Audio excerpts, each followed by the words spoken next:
Oke, mari kita bedah draft materi ini. Buat kamu, ya kamu yang lagi dengerin ini, dan besok harus berdiri di depan kelas buat presentasi mata kuliah produk dan jasa bank. Ya, persiapan itu penting banget. Benar. Dan kita punya sumber yang sangat spesifik hari ini. Ini draft makalah kelompok dari Marje, Sekar, dan Kirana yang ngebahas tuntas soal proses pencairan dan pemindah bukuan dalam rekening tabungan. Topik yang kelihatannya sederhana tapi, sebenarnya dalam banget. Banget, karena gini, sepersekian detik setelah kamu menekan tombol transfer di layar ponselmu, uangmu tuh sebenarnya nggak pergi kemana-mana. Dia diam di tempat. Ya, betul. Nggak ada pergerakan fisik sama sekali. Nah, realitanya, bank itu bukanlah sebuah brankas raksasa dengan namamu tertulis di atasnya.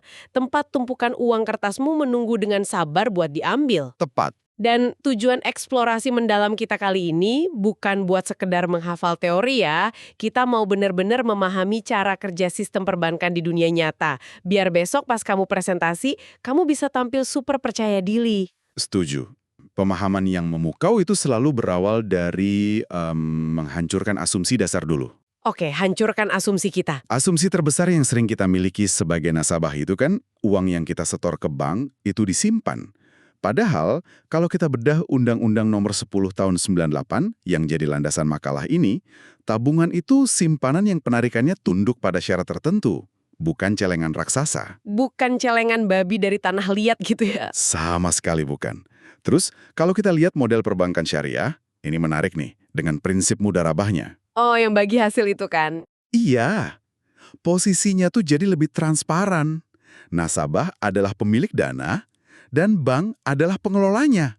Artinya, uang itu aktif bekerja. Tunggu dulu, kalau uang itu aktif bekerja berarti pas aku setor 10 juta rupiah pagi ini, bank tuh nggak naruh uang itu di loker khusus atas namaku. Mereka muterin uang itu. Langsung diputar. Saat itu juga, Wow, secepat itu. iya, disalurkan kembali ke masyarakat dalam bentuk kredit kepemilikan rumah, modal usaha buat UMKM, atau pinjaman korporasi.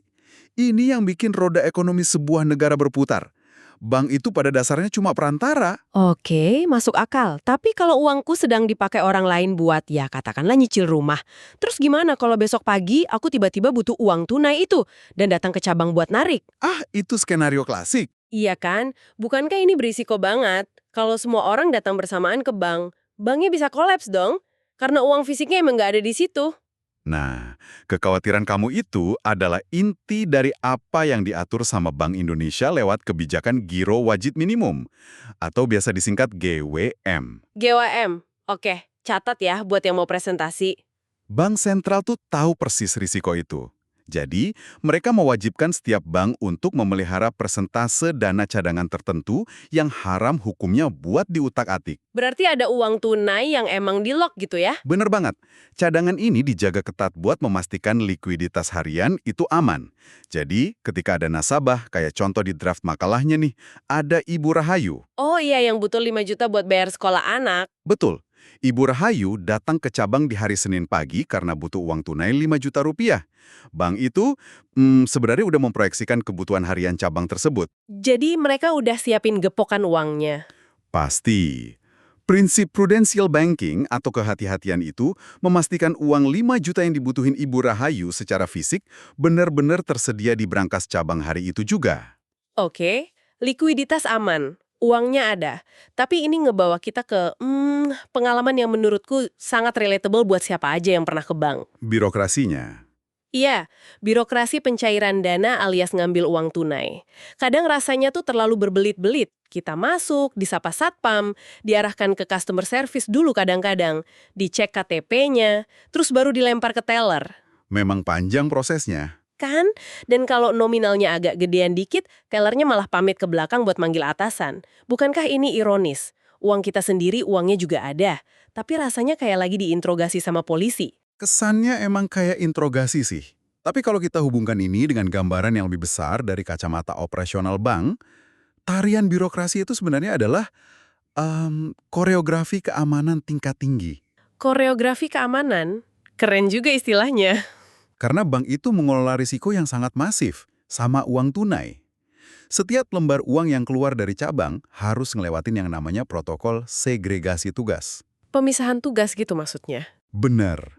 Dan ini nyambung banget sama instruksi dosen di sub CPMK tentang anatomi wewenang petugas bank. Mari kita mulai bedah satu-satu. Ayo, garda terdepan dulu. Customer Service atau CS. Mereka ini garda terdepan. Dan senyum ramah mereka itu selalu dibarengi sama verifikasi yang krusial banget.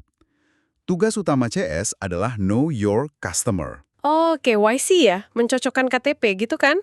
Tepat. Mereka mencocokkan wajah kamu, KTP, atau paspor dengan data biometrik atau catatan di sistem. Mereka harus memvalidasi kalau kamu itu entitas yang sah. Tapi kan mereka nggak megang uang. Nah, itu poin pentingnya. Di balik meja CS itu nggak ada laci yang isinya uang tunai. Mereka sama sekali nggak punya otorisasi sistem untuk memproses pengeluaran uang. Pemisahan ini disengaja dong pasti. Sangat disengaja. Jadi, satu orang memverifikasi siapa yang datang dan orang yang berbeda yang ngurus uangnya.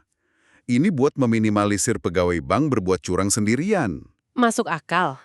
Jadi setelah CS ngecek KTP, kita jalan ke eksekutor uangnya, yaitu teller. Betul. Teller itu eksekutor transaksi. Pas kamu geser ke teller, fokusnya berubah tuh. Bukan lagi sekedar identitas, tapi ke aspek teknis transaksi. Teknis kayak ngecek saldo. Iya, mereka verifikasi kecukupan saldo kamu di core banking, terus mereka juga ngelakuin pencocokan spesimen tanda tangan di slip penarikan. Oh, yang kalau tanda tangan kita beda dikit aja disuruh ulang itu ya? Nah, iya. Kalau tarikan garis di kertas sedikit aja beda sama yang tersimpan di digital server mereka, teller itu wajib menghentikan prosesnya. Berarti teller ini berkuasa penuh atas uang fisik di depan nasabah dong? Sebenarnya nggak juga. Teller punya rantai borgolnya sendiri. Mereka punya limit approval. Ada batas nominal. Oh, ada batas maksimalnya. Jadi kalau Ibu Rahayu ngambil 5 juta, teller bisa langsung eksekusi. Tapi kalau aku hari ini mau ambil 500 juta rupiah tunai. Sistem di komputer teller bakal langsung terkunci. Layarnya merah lah ibaratnya. Dan sistem akan menuntut otorisasi tingkat lanjut. Di titik inilah peran ketiga muncul. Siapa tuh? Kepala bagian atau supervisor. Ini eskalasi yang wajib. Supervisor harus datang secara fisik ke meja teller, ngecek ulang slip dan identitas kamu, terus mereka masukin password khusus atau nempel kartu akses mereka buat buka kunci di sistem teller tadi. Jadi butuh 2 kunci ibaratnya. Kayak mau meluncurkan nuklir aja ya. Haha, analoginya lumayan cocok. Lapisan ganda ini buat mastiin gak ada satupun individu di cabang yang punya kuasa absolut buat ngeluarin dana masif. Ini benteng utama dari fraud internal. Oke, kita udah bahas 3 lapis nih. CS verifikasi, teller eksekusi, supervisor otorisasi. Tapi di catatan dari kelompok ini, ada satu wewenang lagi yang sering dilupain. Karena mereka nggak kelihatan ya? Iya, mereka nggak ada di area lobby yang wangi itu. Ini soal back office. Aku tuh mikirnya mereka cuma duduk di belakang rekap-rekap data Excel gitu. Wah, jangan salah. Mereka jauh lebih vital dari sekedar perekap data. Back office itu pahlawan tanpa tanda jasa. Serius? Apa yang mereka lakuin? Coba bayangin ini. Tiap sore, pas pintu bank ditutup, satpam udah ngunci pintu, dan lampu lobi dimatiin, Pekerjaan mereka baru mulai. pekerjaan mereka justru baru mencapai puncaknya. Mereka harus melakukan proses rekonsiliasi. Tunggu, maksudnya nyocokin catatan di komputer sama uang fisik di laci teller gitu? Iya, tapi dengan presisi yang brutal. Tiap lembar uang kertas, tiap koin logam yang keluar masuk, itu harus 100% cocok sama miliaran baris kode transaksi di server. Kalau ada selisih gimana? Misalnya kurang 1.000 perak gitu. Kalau kurang Rp1.000 aja, sistem cabang itu nggak bisa ditutup hari itu. Masa sih? Cuma karena 1.000 perak? Iya, investigasi langsung dilakuin malam itu juga. Mereka bakal bongkar tumpukan slip, mutar ulang rekaman CCTV, nelusurin di mana letak salah nyatetnya. Integritas sistem perbankan bertumpu pada ketidakberadaan selisih itu. Wow, mereka rela lembur demi 1.000 perak. Betul. Dan tugas back office nggak berhenti di akuntansi doang. Mereka punya fungsi analitik yang berdampak hukum. Berdampak hukum gimana tuh? Mereka mantau anomali transaksi. Bayangin ada rekening atas nama mahasiswa. Biasanya transaksinya cuma buat beli kopi, bayar kos, ratusan ribu lah. Tiba-tiba hari ini ada aliran dana masuk 300 juta rupiah secara tunai, terus besoknya langsung ditarik semua. Wah, itu sih red flag banget. Mesin back office bakal nyalain alarm merah.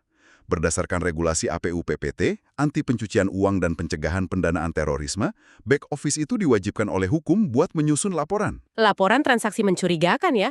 Tepat, transaksi keuangan mencurigakan. Laporan ini dikirim ke PPATK, Lembaga Intelijen Keuangan Negara.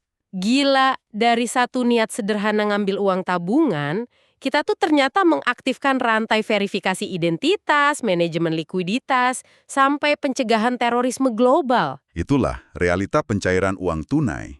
Mengelola uang fisik ternyata mimpi buruk logistik ya buat bank. Butuh berangkas baja, mobil lapis baja, asuransi yang mahal, belum lagi gaji lembur buat back office. Keresahan operasional itulah yang melahirkan evolusi paling besar di perbankan modern. Kalau memindahkan uang fisik itu mahal dan berisiko, kenapa kita nggak mindahin nilainya aja tanpa menyentuh fisiknya? Nah, ini dia, pemindah bukuan. Karena ini masuk di materinya Sekar, mari kita pakai analogi biar besok yang presentasi gampang ngejelasinnya. Boleh, silahkan. Menurutku, pemindah bukuan itu ibarat pertandingan bola basket. Uang fisik itu kayak bola basketnya. Kalau pakai cara lama, pencairan dana, tiap kali sebuah tim mencetak poin, wasit tuh harus ambil bolanya, jalan ke bangku cadangan, terus ngasih bolanya buat disimpan. Wah, itu repot banget sih pertandingannya. Kan? Nah, pemindah bukuan menyelesaikan itu. Wasitnya nggak perlu mindahin bola fisiknya sama sekali. Oh, aku paham maksudmu. Wasit cukup lihat ke atas, pencet tombol, dan ubah angka di papan skor digital. Skor tim A berkurang, skor tim B bertambah. Bolanya sendiri tetap ada di lapangan buat dimainin. Analogi yang sangat visual dan akurat. Dalam terminologi akuntansi bank, papan skor digital ini disebut double entry bookkeeping atau pembukuan berpasangan. Gimana tuh mekanismenya? Setiap satu instruksi pemindah bukuan, itu bakal memicu dua tindakan sistemik barengan. Mendebit rekening pengirim dan mengkredit rekening penerima. Uang kertas fisiknya mah diam aja di brankas Bank Indonesia, tapi hak kepemilikannya pindah secara digital. Oke, mindahin skor di satu papan tulis yang sama, misalnya transfer antar sesama rekening bank BCA gitu, itu gampang lah. Tinggal ubah database internal bank itu sendiri. Tapi gimana kalau aku transfer beda bank? Itu beda cerita. Iya dong, mereka kan nggak berbagi server yang sama. Gimana kedua bank ini ngobrol dan saling percaya kalau skor yang dipindahin itu valid? Disinilah kerumitannya. Kita butuh pihak ketiga yang punya otoritas absolut, dan pihak ketiga itu adalah Bank Indonesia. Wasit agungnya ya? Betul, wasit utamanya. BI menyediakan infrastruktur interbank atau jaringan antarbank. Seiring waktu, jalur wasit ini berevolusi. Ada 3 jalur utama yang wajib dibahas di presentasi nanti. Apa aja tuh? Pertama, yang paling klasik, SKNI, Sistem Clearing Nasional Bank Indonesia. Clearing, istilah ini sering banget dengar, tapi prakteknya gimana sih? Jangan pakai istilah deferred net settlement yang bikin pusing itu. Oke, gampangnya gini. Bayangin kamu sama 10 temanmu lagi nongkrong di kafe besar. Nongkrongnya semalaman nih. Wah, asik tuh. Terus? Daripada tiap kali pesan 1 gelas es kopi kalian harus jalan ke kasir buat bayar, kalian kan biasanya minta buka bill atau open tab gitu kan? Iya, catat dulu aja di bon kasir. Nah, di akhir malam, pas kafe mau tutup jam 2 pagi, kasir baru ngitung totalnya secara massal. Si A utang ke B 50.000, tapi B juga ternyata utang ke A 20.000 bekas beli gorengan tadi. Daripada A transfer B, terus B transfer balik ke A? Kasir tinggal ngitung netonya aja. Oh, A cukup bayar 30.000 ke B. Selesai. Pinter banget. Jadi bank-bank itu ngumpulin semua instruksi transfer nasabah yang numpuk seharian, terus di jam tertentu mereka baru hitungan massal. Tepat. Makanya transfer clearing itu nggak real time. Uangnya nggak masuk detik itu juga. Bank harus nunggu jadwal penyelesaian dari BI. Ini cocok buat transfer gaji karyawan yang jumlahnya ribuan, tapi nggak butuh buru-buru hitungan detik. Menarik. Terus kalau situasinya beda gimana? Katakanlah aku perusahaan yang mau akuisisi pabrik. Nilainya 200 miliar rupiah. Dan transaksinya harus sehari ini juga. Aku jelas nggak mau nunggu antrian kasir kafe tadi. Buat transaksi kelas paus kayak gitu, kamu nggak pakai clearing. Kamu pakai jalur RTGS, Real Time Gross Settlement. Jalur VIP ini ya? Sangat VIP. RTGS mengeksekusi transfer secara gross, artinya satu persatu, detik itu juga. Begitu kamu kirim 200 miliar, sistem langsung validasi dana bank kamu di BI, terus pindahin ke bank tujuan saat itu juga. Real time. Pasti biayanya lagi mahal dong. Tentu. Karena di proses individual, biayanya jauh lebih mahal. Ini emang cuma buat transaksi raksasa di atas 100 juta rupiah, bukan buat bayar kopi. Oke. Clearing buat massal tapi lambat, RTGS buat transaksi raksasa seketika. Tapi kita sekarang kan hidup di era instan ya. Kalau aku transfer 10.000 perak ke teman beda bank, itu cepat banget masuknya walau tengah malam. Itu pakai jalur apa? Inilah revolusi sistem pembayaran kita sejak akhir 2021. BI Fast. BI Fast, infrastruktur favorit kita semua. Infrastruktur ini menghancurkan batasan waktu. BFS beroperasi 24 jam sehari, 7 hari seminggu. Nggak peduli hari libur atau banknya lagi tutup. Ini nyambung ke catatannya Kirana nih soal contoh kasus. Ada pengusaha Bapak Andi yang jam 11 malam, hari Minggu baru sadar dia belum bayar supplier 15 juta. Nah, di era sebelum BI Fast, Bapak Andi harus gigit jari nunggu Senin pagi buat pakai clearing. Uang tertahan, bahan baku nggak dikirim. Tapi sekarang, Dengan BI Fast, Bapak Andi cukup rebahan di kasur, buka mobile banking, dan dalam waktu kurang dari 5 detik, uang itu udah nambah di saldo supplier secara real time. Limitnya juga lumayan, bisa sampai 250 juta per transaksi retail. sihir akuntansi modern yang luar biasa.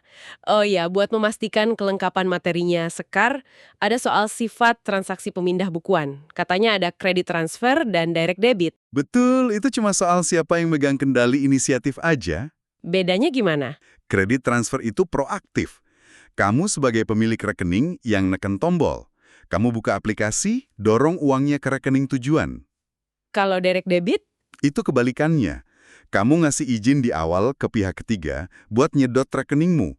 Misalnya buat langganan Netflix atau bayar asuransi bulanan. Daripada repot transfer tiap bulan, sistem mereka yang narik uangmu otomatis. Oke, masuk akal. Nah, kalau kita lihat gambaran besarnya ya, GNNT alias Gerakan Nasional Non-Tunai dari pemerintah itu sukses banget. Sangat masif transformasinya. Ini kayak situasi win-win-win gitu kan. Nasabah menang karena bebas antri, bank menang besar karena biaya urus uang fisik terjun bebas, negara menang karena bisa melacak jejak digital buat nangkep pencuci uang. Di atas kertas, utopia perbankan. Tapi disinilah bagian yang sangat menarik. Kalau sistem ini begitu solid, di backup enkripsi miliaran rupiah sama bank sentral, Kenapa banyak masalah? iya. Kenapa laporan OJK dan PPATK tahun 2024 ini justru dibanjiri ribuan aduan transaksi nggak sah? Uang nasabah lenyap hitungan detik, pindah ke rekening antah berantah. Gimana bisa benteng squad itu kebobolan dengan gampang? Karena kita ngelihat ke arah yang salah. Maksudnya, Hacker zaman sekarang itu tahu nyoba ngebobol core banking bank besar itu kerjaan bodoh. Ibarat nyoba ngancurin pintu brankas baja pakai tusuk gigi. Mereka nggak nyerang komputernya. terus apa yang diserang? Mereka nyerang sistem keamanan yang paling rentan. Manusia. Nasabahnya sendiri. Iya. Ini yang kita sebut social engineering atau rekayasa sosial. Mereka meretas psikologi dan emosi nasabah. Kayak penipuan telepon itu ya, yang suaranya meyakinkan banget ngaku-ngaku jadi customer service bank atau polisi gitu. Betul. Mekanismenya murni nekan tombol panik korban. Mereka bikin urgensi palsu. Misalnya, Bapak ada transaksi kartu kredit yang mencurigakan 50 juta. Bapak mau blokir sekarang sebelum uangnya hilang? Waduh, kalau aku digituin juga pasti panik sih. Pas korban panik, logika di otak menurun. Di titik itu pelaku bilang, "Baik Pak, tolong sebutkan 6 angka OTP yang baru aja masuk ke SMS Bapak buat verifikasi pembatalan." Dan OTP itu one time password adalah kunci digital final kita. Tanda tangan digitalnya pemindah bukuan. Tepat sekali. Begitu nasabah dengan polosnya ngasih angka OTP itu, pelaku langsung punya akses sah di mata sistem.